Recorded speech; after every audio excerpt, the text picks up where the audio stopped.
اور جس دن میں نے پہلی دفعہ پڑھی تھی میں رویا بھی پڑا۔ وہ کہنے لگے ایک دفعہ گورنر مدینہ نے حکم دیا تھا کہ چھوٹے بچے لوگ مسجد میں لے کے آتے ہیں روضہ رسول صلی اللہ علیہ وسلم پر، تو بچے قالین خراب کر دیتے ہیں،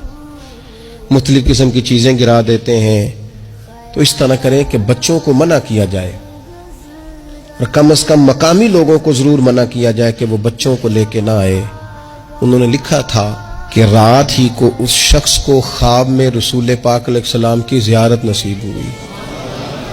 اور نبی پاک علیہ السلام نے گورنر سے کہا تم نہ اپنے قالین اٹھا کے لے جاؤ، پر میری امت کے بچوں کو میرے شہر سے دور کوئی نہ کرے،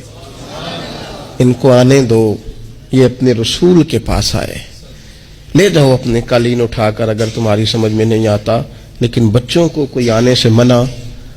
نہ کرے۔ کیا کہا تھا میرے امام نے حضور کے بچپن کے بارے میں؟ کہا تھا اللہ اللہ وہ بچپنے کی پھبن، اس خدا بھاتی صورت پہ لاکھوں سلام، اور پتلی پتلی گلے قدس کی پتیاں ان لبوں کی نزاکت پہ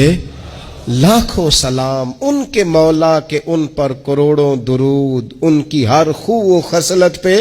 لاکھوں سلام۔